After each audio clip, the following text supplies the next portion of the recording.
এরকম ইব্রাহিম আলাইহিসসালামকে আগুনে ফেলে দিয়েছিল, উনি বলতেছেন আল্লাহ আমার জন্য যথেষ্ট।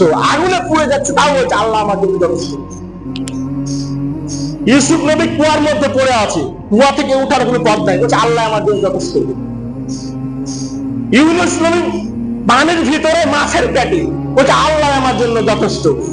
চিন্তা করেন, পানির ভিতরে একটা অন্ধকার, পানির ভিতরে মাছ, মাছের পেটে কে? ইউনূস আলাইহিস সালাম। এখন বলছে লা ইলাহা ইল্লা আনতা সুবহানাকা ইন্নী কুনতু মিনাজ জালিমিন। হে আল্লাহ, আপনি ছাড়া কোনো ইবাদতের যোগ্য নাই। ইন্নী কুনতু মিনাজ জালিমিন, আপনি হচ্ছে মহা পবিত্র এবং আমি হচ্ছে অপরাধী, আমি হচ্ছে জালেম, আমাকে ক্ষমা করো, আমাকে সাহায্য করো।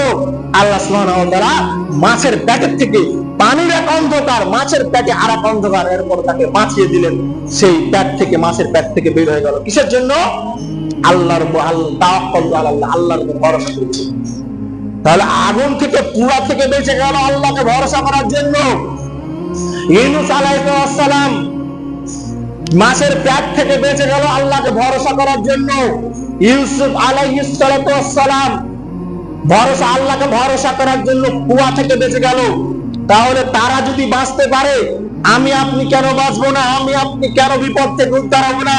কেন হই না? আমাদের ভরসার ত্রুটি আছে, আমাদের আল্লাহকে বিশ্বাসের ত্রুটি আছে, আমাদের স্ত্রী, আমাদের মা বোনেরা হুপলেস হয়ে যায়, আমরা হুপলেস হয়ে যাই, আল্লাহর প্রতি ভরসা হারিয়ে ফেলি। মূলত এই জন্য আমাদের প্রতি আর সাহায্য আসে না। আমরাও যদি বলতাম তাওয়াক্কালতু আলাল্লাহ, আল্লাহ আমাদের জন্য যথেষ্ট, আল্লাহ সাহায্য করবে, তাহলে আমাদেরও পরিবারটা শান্তি হতো, প্রশান্তি লাভ করতো বিপদ আসার পরে।